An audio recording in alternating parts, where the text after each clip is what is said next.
Targaryen who sits the Iron Throne is not just a king or a queen. They are a protector of the realm. Hello, everybody, and welcome back to another episode of Nerd Soup. I am Ruben, formerly known as Beau Oliver, joined here today with Aaron, and we are back to review House of the Dragon, Season 2, Episode 7, The Red Sowing. And of course, before we get into this episode, I want to let you guys know that you can listen to this wherever you get your podcasts. And if you want some more Nerd Soup podcasts, go ahead and pledge to our Patreon for either $2 or $5. And also follow us on social medias at Nerd Soup, at Beau Soup, at Nerd Soup Monkey. Aaron, how are you doing on this fine, rainy... Oh, my bad. Not too bad. Can't complain. We needed the rain. I feel like, as you get older, you appreciate what rain brings to the climate. Very true. Cools it down. Nice little reset. Yeah, I'm going to go for a nice walk after this. In the rain. No, not walking in the rain. I'm no Gene Kelly. Nope. I've always said that about you. That boy was singing in the rain. And a little tap tap. Man, they just don't make Hollywood stars like that anymore. Well, let's just jump right into this episode, unless you want to review Singing in the Rain. We could. Oh, one of the greatest movies of all time, Let's put these folks onto some game here. It's not all just dragons and iron thrones and swords, little make them laugh. Gotta have fun with it. No, but episode 7, this actually premiered at Comic-Con over the weekend, so some people got the chance to see it early on Saturday, and so many good things came out of that initial screening. A lot of people calling it the best episode, not only of the season, but of the series. So for me, it definitely lived up to that hype. I think this was my favorite episode so far. There were some scenes with certain characters that weren't great, but for the most part, I thought all the stuff with the Dragon Seed really lived up to the hype.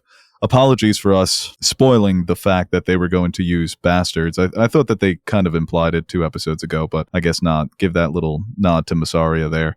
But all that stuff was awesome. Once again, it becomes a monster movie, and we'll get into it more, but I thought the way that they handled the dragons, the way that they gave them personality, with the way that they chose their riders, even that first scene to start off the episode between Adam and Rhaenyra. And also Rhaenyra in this episode felt like her strongest episode since season 1, especially with Emma Darcy when she has that moment with Vermithor. She looked like a cult leader, like somebody who was charismatic enough, charming enough, and also just had that it factor of being able to tame a dragon that size and that ferocious. But yeah, overall, I thought it was a really strong episode. Although in the books, when Ulf rides his dragon, he doesn't say yeah, he says whippy. So yeah.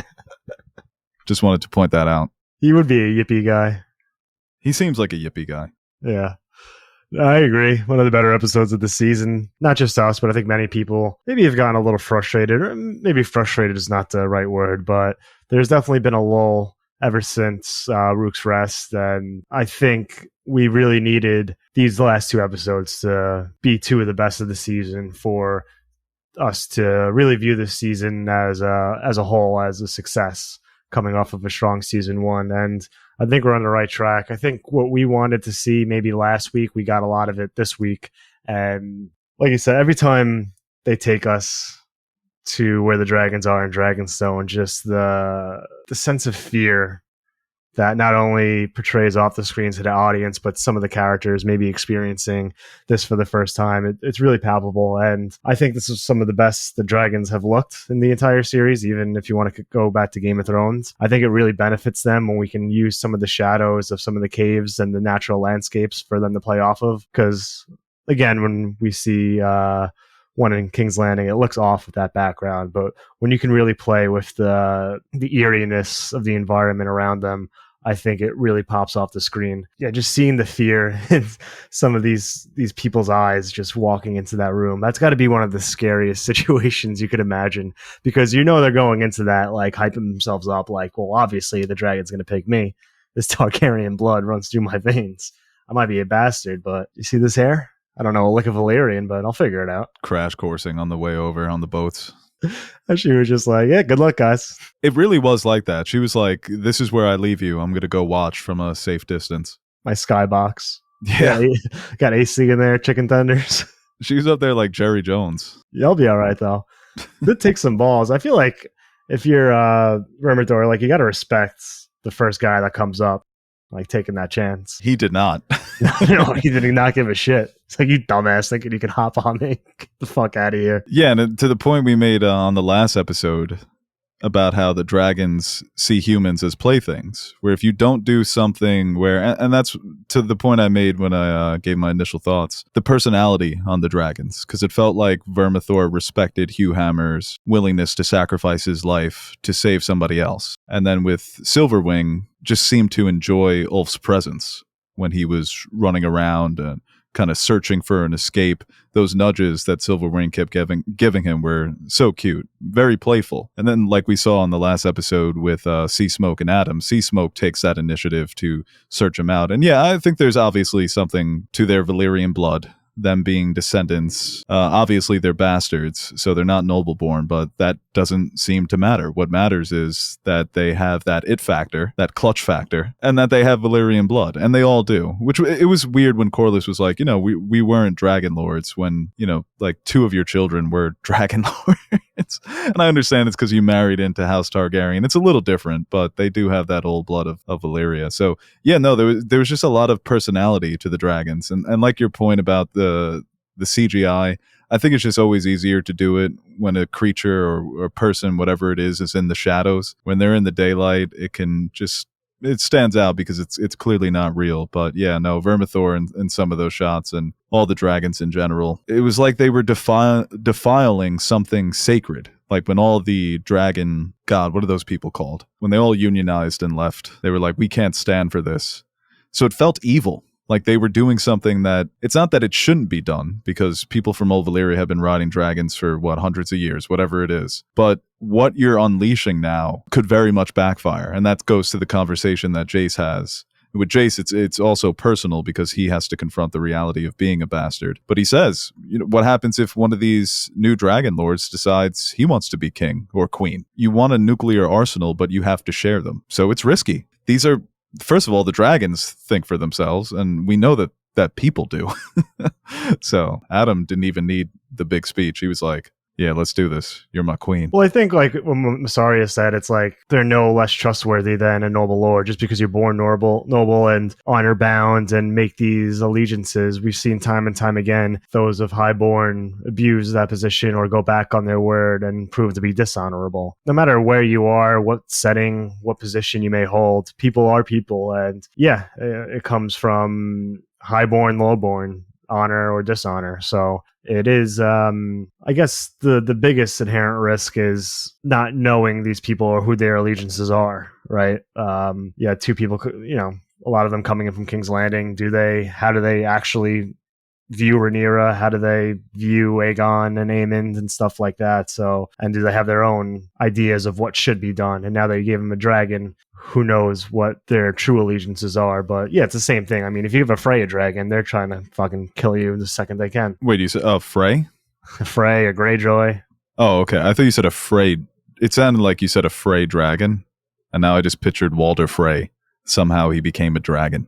That's one of the hallucinations for Daemon. Should have been a dragon speaking to him, like in Jurassic Park 3, when the raptor's like, Alan. Yeah, maybe it's good that I'm not writing for this show. No, I like it. Go a little outside the box there. But dude, for all the chaos, and it did get very ugly very quickly with all those people dying and being burnt, and still, it just never gets old watching somebody get burnt to their bones in a matter of seconds. But Rhaenyra taming Vermithor just for the tryouts. When I said last episode, I wish they gave Emma Darcy more opportunities to be sexy, that was the sexiest they've been this season. That was so hot, dude. The look that she gives the dragon, like, yeah, you know who I am. Granddaughter of Jaehaerys, rightful queen to the Iron Throne, bitch. Vermithor was like, okay, I see you. I'm still going to eat these other motherfuckers, but I respect you. That moment to me was probably my second favorite moment of the season, but behind Aemon checking Aegon. Yeah, that was cool. That shot of Vermithor like creeping in the darkness behind her while she's walking away was fucking incredible. Just a couple of great shots with her and the dragons in this episode. That final shot was a fucking album cover.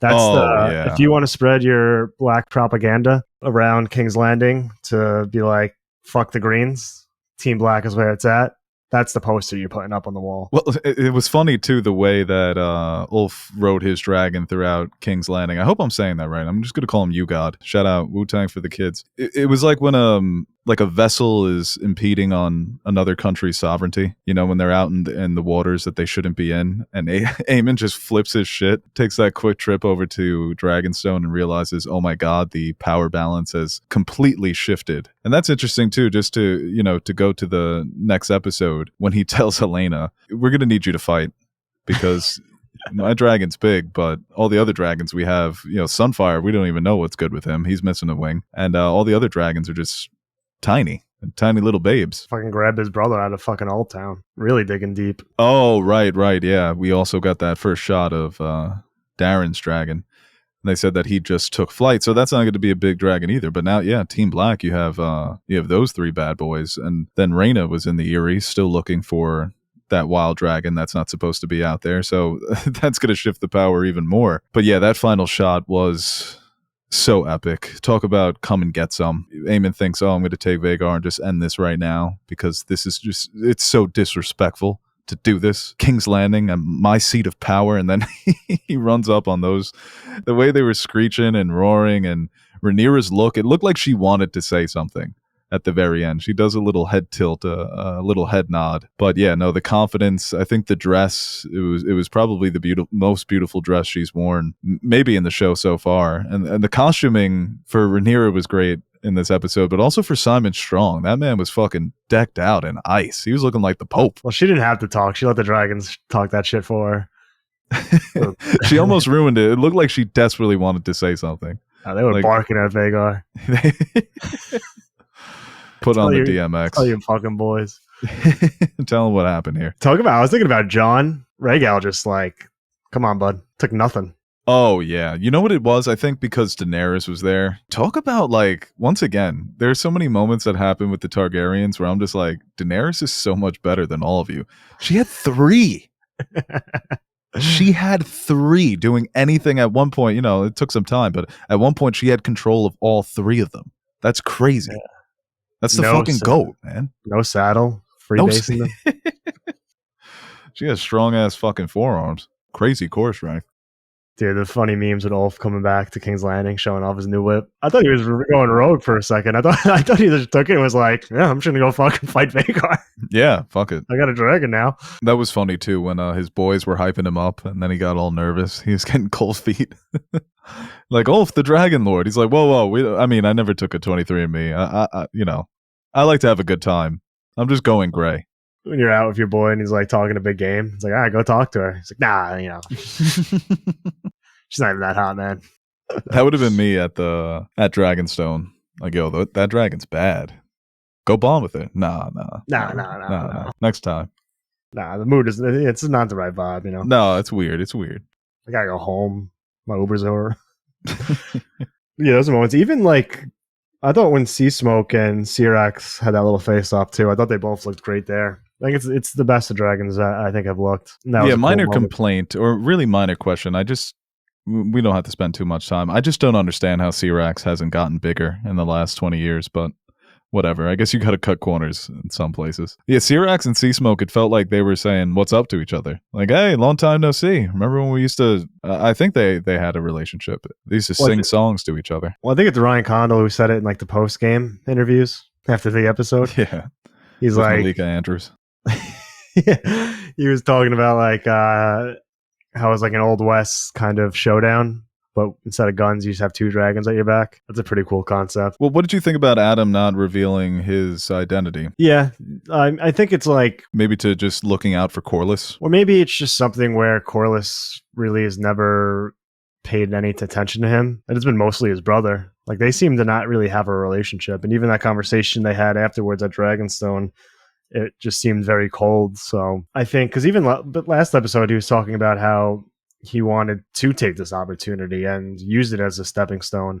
So he's definitely using that. But now he doesn't have to use his father's name because he has a dragon. And in this world, that's more powerful than pretty much anything else, especially for a lowborn, or a bastard. I really want to know how much the actor Alan spent on set, because how much time he spent on set. Because it feels like he hasn't left that shipyard, and they filmed all those scenes in the matter of 3 hours, if that. That man has not moved. They just got to check that off the list every episode. Corliss goes to visit at the shipyard, and I just find that so funny that he keeps going back there. The scene that he has with Adam is it was probably the best scene he's had so far with his kids, because just him saying well done and walking out, that's like the father who can't tell his kids that he loves them.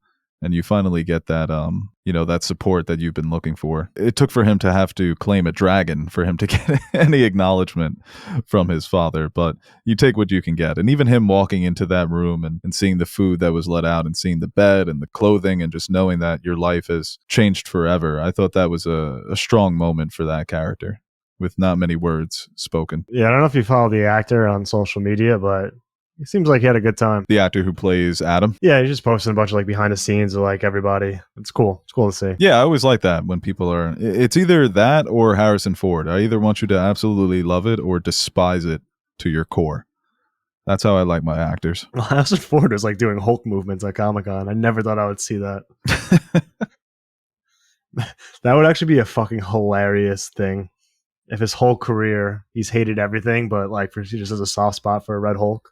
Yeah, he's like, but I've always loved Red Hulk. Yeah. I used to love the comics as a kid. But yeah, when you look at the lineup now, the Team Black's thrown out there. They went from having like no dragons to every fucking dragon, and it's the Greens that are on their heels right now. Eamon looked shook at the end. Yeah, no, I mean, he looked scared. Vagar wanted that smoke, but he knew better. Three on one, even a dragon like Vagar. I mean, Vermithor doesn't look that much smaller. And even when Rhaenyra was giving that history, see, that's my favorite exposition, when it fits so perfectly into the story, where that's clearly for the characters they're lined up to try and claim these dragons, but it's also for us. It's for the audience to let people know that this dragon's the Bronze Fury. It's the second largest after Vagar. This dragon's a big fucking deal. I thought that was delivered so well by Emma Darcy there. They were terrific in this episode. I'll keep going back to that. A lot of strong scenes. But yeah, no, like I said, the power has shifted, and we'll see if that does come back to bite them, because that was the conversation with Jace. And with Jace, it's, he confronts Rhaenyra about Harwin Strong being his father. It's a secret that it's not so secret. I mean, it's so obvious. We talk about the Emma Darcy, Millie Alcock casting. I think casting that kid as Harwin Strong's son, he looks just like him. I mean, the hair, the facial features. But he's saying, listen, if any bastard off the street, well, he called them mongrels. Little bigoted, little classist. Yeah. People are calling him MAGA Jace. MAGA Jace. He's saying Massaria turned Rhaenyra woke. Yeah. Whispering in her ear. Whole time we were trying to fight the Greens, we forgot about the woke mob. So I thought that was, for a character like Jace, you can understand why he's feeling a little insecure and vulnerable in his position, because he is a bastard. And now you have these other bastards who have dragons that are bigger than his. So essentially they're more powerful. His claim is backed by the fact that he was able to bond with one. I can understand where he's coming from, that he feels a little betrayed by his mom, and they have such a great relationship that him even confronting her in such a explicit way doesn't come off as too mean or disrespectful. It's a little disrespectful, but I think it's also fair for a character like that to feel how he's feeling. So I really like that scene between the two of them. It was emotional when characters have to embrace and confront the hard truths, when you know that there's so much love between them. It makes for good TV. Yeah, I think he comes off a little bit I don't know. I guess in his position, you can see why other bastards being able, because the dragons do legitimize Targaryen royalty. So if any bastard Targaryen can have a dragon, then maybe that, in some people's eyes, then that kind of takes away the legitimacy of Jace, because like you said, he was able to have a dragon. So maybe he does come from a different standard of nobility, even though Lord Strong, like, he still has royal blood. If it's Strong or Velaryon, I guess it's a little diluted if it's not Velaryon and Targaryen blood. But I think he's like, even though he is a bastard, he's still legit. Like, technically he's not, because he is legitimized in the eyes of the queen. So it would only really run into a problem if the Greens end up winning. And if the Greens end up winning, then he's fucked either way. So, and it was your idea. Yeah, right. We just built on it a little bit. We just Zuckerberg'd your Winklevoss. Jesus. Well, maybe at that point you don't want to give him credit. But he was like, no, it's supposed to be like, some dickhead Tarly. Not these like cool looking, this guy's, you hear this guy's nickname? They're calling him Hugh the Hammer. I can't compete with that. Yeah. Who am I? Jace the Face?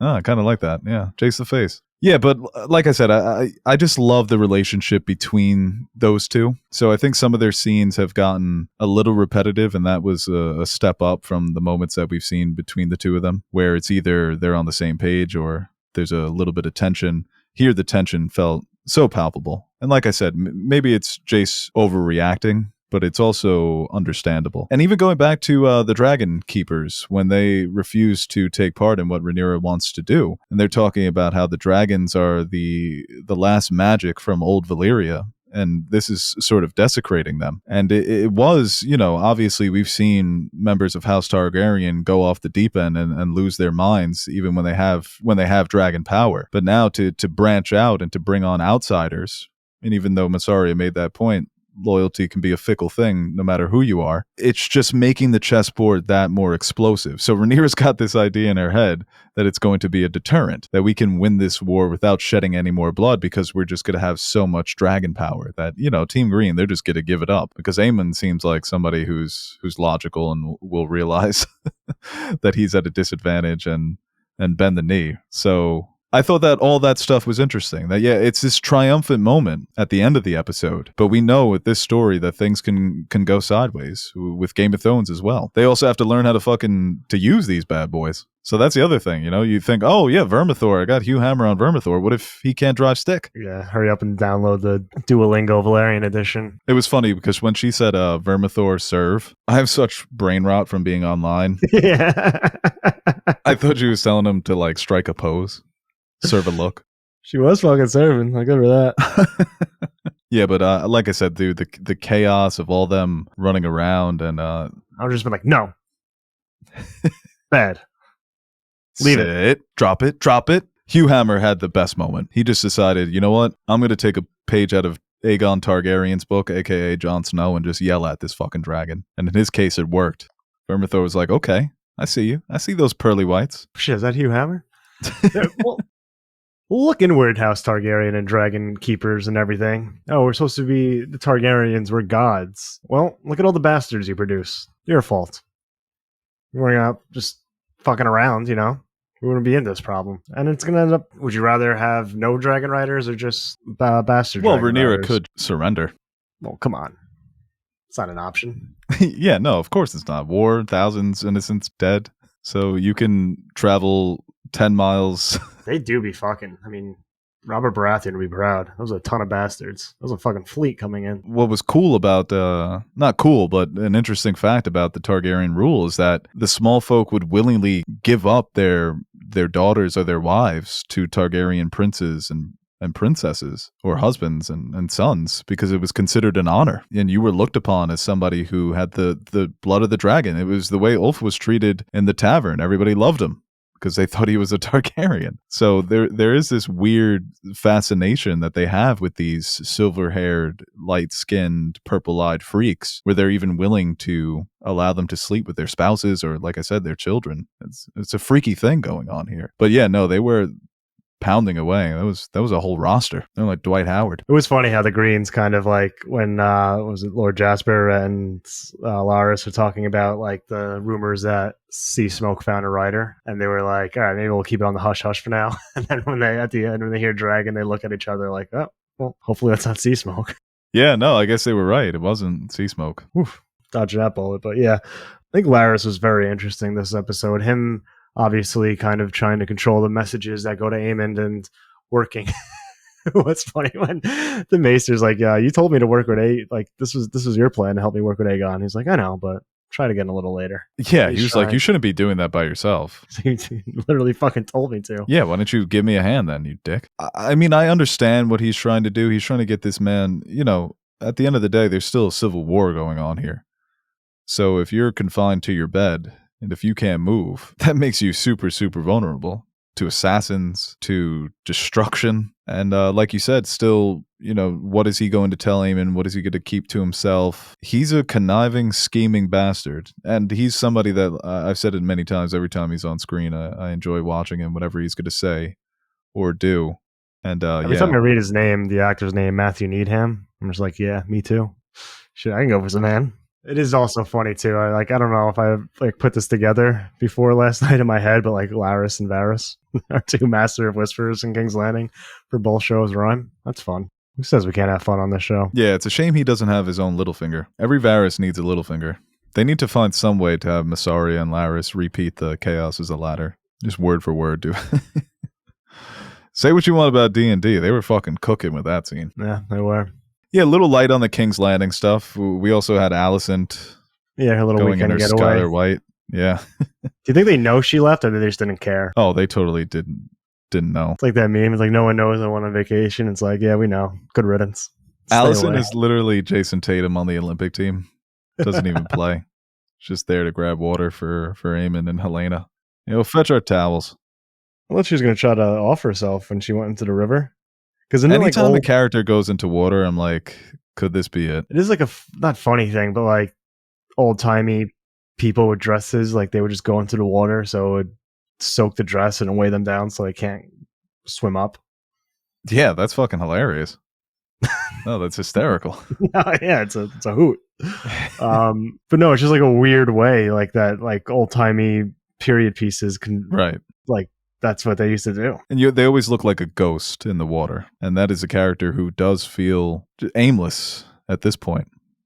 And a lot of it is her own doing. And I think they mentioned in the post game that it wasn't until she saw the dragon in the sky where she decides not to take her own life, because it looks like that was the intention, according to Olivia Cook and Ryan Condal. Those scenes, I mentioned on the last video that I've enjoyed Alicent's personal and emotional struggle trying to balance all these personalities. But now that she has been pushed totally out, I thought those scenes, yeah, they were fine. I mean, she's just such an important character at this point because they've made her essentially the co-lead that you have to go check in on what she's doing, and she's depressed. Like I said, she feels aimless, hopeless. No matter what happens, if her team wins, then her crazy sons are still in charge, and if the other team wins, she fucking dies. So Yeah. there's this idea that people have, eventually she's just going to betray the Greens. And maybe that involves skedaddling out of there with Helena. Helena seems to be the one she's most protective of. She did take that knife for her daughter, and she made sure that her daughter wasn't attacked during the riots. I don't know. What did you think about those scenes? Yeah, I thought it was like just a nice little reflection on like where she is at this moment. And obviously, you can argue like partly her fault, or regardless of the situation, this is where she is now. And it seems like she's kind of lost, where her sons are not great people. They don't really respect her or really care what she has to say. Neither does anyone at court. Without her father there, she really is alone, reflecting a lot of her time spent in season 1 after the falling out for Rhaenyra, that she was by herself for a lot of the time.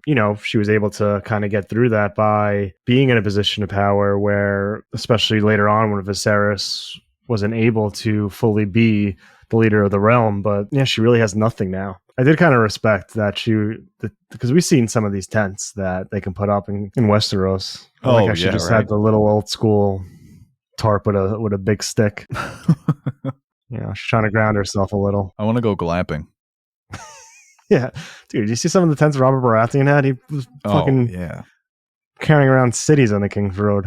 Or even when they went out for the big hunt in season 1 with Viserys. The tents that they were putting up were like entire cities. Tent city. Yeah, shout out to her, being frugal. I'll tell you what, though, the MVP of the episode, I think there's a lot of options. Who gets the game ball? I think most people would maybe give it to Hugh or Rhaenyra. And I'm hearing Kamala Harris is going to make Hugh Hammer her VP. Crazy ticket, dude. Harris Hammer? Get hit with the Harris Hammer? No, but Oscar Tully. Talk about making a comeback. He gets totally dismissed by Daemon earlier in the season, saying, go kill, let me know when you suffocate your grandpa to death. And as soon as he comes into that role as Lord Paramount of the Riverlords, or of the Riverlands, he tells it like it is. He's like, listen, buddy, we swore an oath, but you suck. And my people, they're good people. They don't like you. You're a dickhead. And we got that one last scene with, it looks like it's going to be the last scene. Oh, maybe Patty Considine will come back. But see, I love Patty in the episode before, but that scene was just, once again, telling us something that we already know. Does he want it? Doesn't he want it? I don't know. But Oscar Tully was just like, I don't give a fuck what you want or what you're dealing with. You're a dickhead, and some things need to be rectified. I'm here to serve justice. But in a way, like, people were bringing up Lyanna Mormont, but it was totally different. Lyanna Mormont was just so in your face, didn't take anybody's shit. This man was diplomatic with it. He knew the right things to say, when to say it. So maybe I made the point, why are children leading these great houses? But man, did he step up. You're never ready for it, right? You never know when it's going to be your time. But goddamn, he delivered. Yeah, Will and Blackwood, I feel bad. Maybe not bad because he did some bad things, but like he just got fucking left on an island by himself by Daemon. Well, if you're Daemon, if I was Daemon, I would have done the same shit. Yeah. I would have been like, sorry, bro. It's like, yeah, like the king told me to do it. Like, what do you want me to do? And Daemon's like, well, you kind of took some liberties, you know? No, even Oscar Tully said that. He was like, no, yeah, the king gave you a command, but goddamn, you went too far. You have to do all that. Yeah, like we're gonna act like you didn't commit those atrocities here. We're not dumb. We all saw it. He was live streaming it on Twitch. Like fuck these Brackens. What do you think, chat? Should I behead this Bracken right here? W's in the chat. All right, let's do it. Oh, thanks for the tip. Bracken Hater 69. Thanks for the dono. It's just Damon. Damon's in the chat. No, yeah, he was great in that scene. Young Sir Oscar.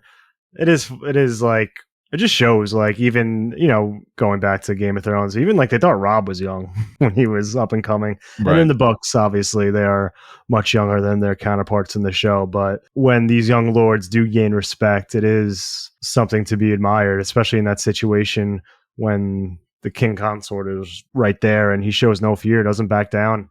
And obviously, the realm, you are loyal to the king, but when you break it down into the Seven Kingdoms, you're surrounded by rivermen. If you're Stark, surrounded by Northerners in these situations, you know they're going to have your back. And to prove that you belong, to prove like, because your first move is going to dictate how people view you and if they will respect you. So he did House Tully right.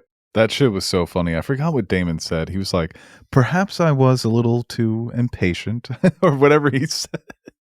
Well, Daemon loves that shit. He was like, that's one way you can like gain Daemon's favor, is to kind of like call him out on his bullshit a little bit and show you have some fire to you. Yeah, he's such a complicated character. I mean, like I said, I didn't love that scene with Paddy Considine, but I thought he did a good job when that look on his face, the indecisiveness, not knowing which way to go. He is a character he is an actor who's able to switch on a dime when it comes to being somebody you fear to somebody you feel a little bad for, because he can be ferocious or pathetic. He really captured all the sides of Daemon when he's, you know, being a little anxious about what the River Lords are going to do, realizing that he's going to have to fuck over this Blackwood Lord and pulling out the sword and actually doing the deed. So yeah, he's a character. He dishonors himself and then he honors himself. And he's always so confused when things don't go the way that he thinks they should go. It's like, wait, what's going on? Why are you upset at me? What did I do? Just thinking there's not going to be any consequences for his actions. But yeah, the river lands are pretty secure now, and obviously with the shift in the dragon power, I think we saw in the preview the Starks marching down, so big episode for Team Black. I guess we touched on it briefly, but I guess we can touch on the happenings in the Vale. I guess Nettles doesn't exist, right? That's confirmed. Yes, yeah. So that's what people have been suspecting throughout this season, that they were going to cut a character from the book, Nettles. I mean, I feel like we need to see how it plays out before really judging it. It's not unexpected that some characters weren't going to make it. I think Nettles, it adds that riff. Well, I mean, it seems like they almost did the riff between Daemon and Rhaenyra without Nettles. So that's all I'll say. But am I disappointed? I mean, I don't know. Like I'm some big Nettles fan. Like, they cut Nettles? Kinda, a little bit. Because I think it was, you know, it was another bastard who comes from nothing and manages to...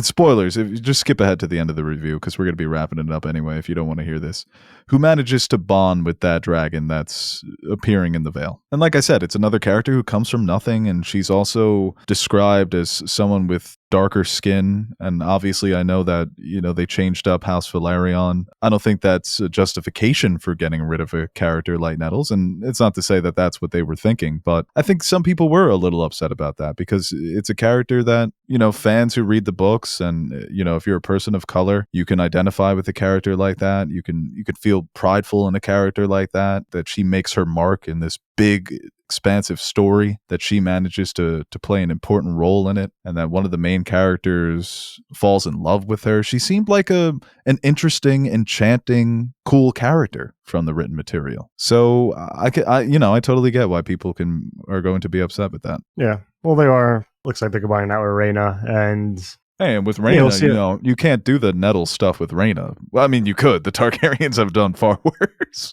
Yeah. But they're not going to, because it would be too weird. I mean, those scenes are between that and Corlys going to Driftmark and some of the stuff at Harrenhal, and even Alicent in this episode.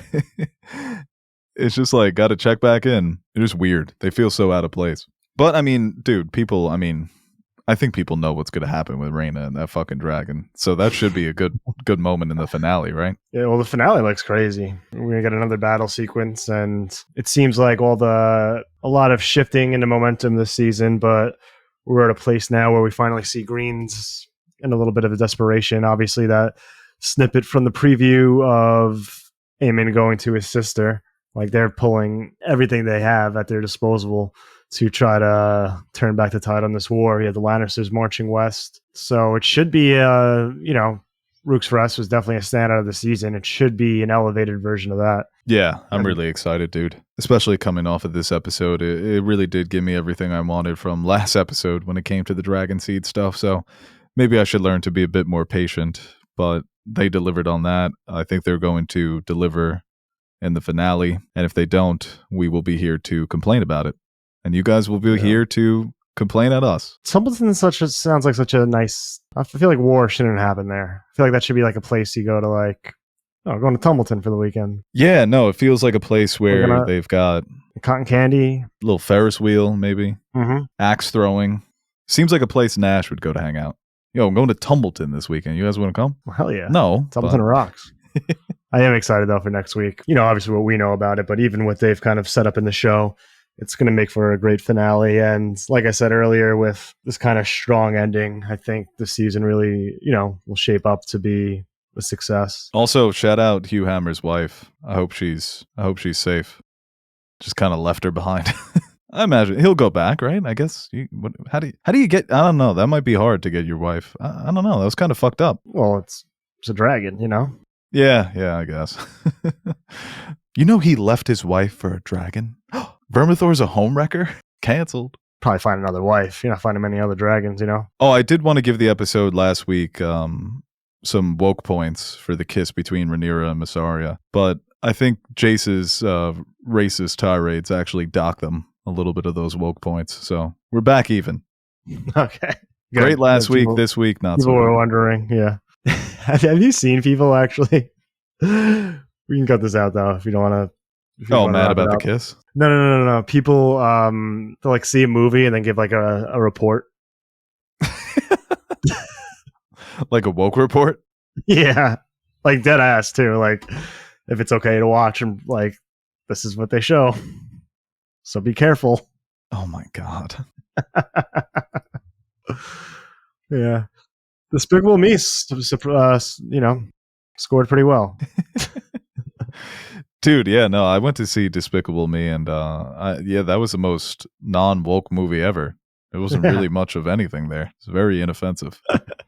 I follow somebody on Letterboxd who does vegan alerts. So if animals are harmed in the movie, or if there's anybody drinks milk, anything that could offend a vegan, she puts it on her review. Well, I do think the only one that's shout out Allison, acceptable is Does the Dog Die? Oh yeah, dude. I can't fucking stand. That's when I was watching Deadpool Wolverine, I was like, they better not kill this ugly ass dog. I just can't stand it. How ugly it is. But that was in that movie Sisu that came out. They were in the previews, the dog doesn't die.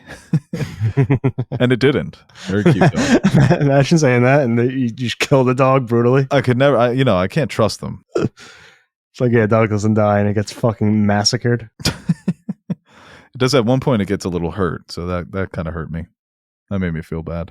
All right, guys, that does it for our review of House of the Dragon Season 2, Episode 7, The Red Sowing. Thank you so much for listening, for liking, for sharing, for subscribing, for doing a little dance, making a little love. For Aaron, the Nerd Suit Monkey, I am Ruben, formerly known as Beau.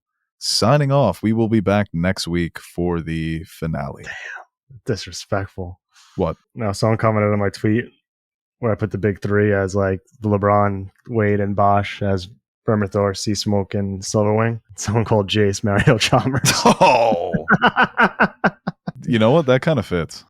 Yeah, no, like fair, but yeah. Come on. Raina is about to become Shane Battier. No, Ray Allen. You gotta do a lot to shake the Mario Chalmers allegations. Yeah, you got to do something crazy, bro. I would run up on Vagar one-on-one. I'd rather die than be known as Mario Chalmers. All right.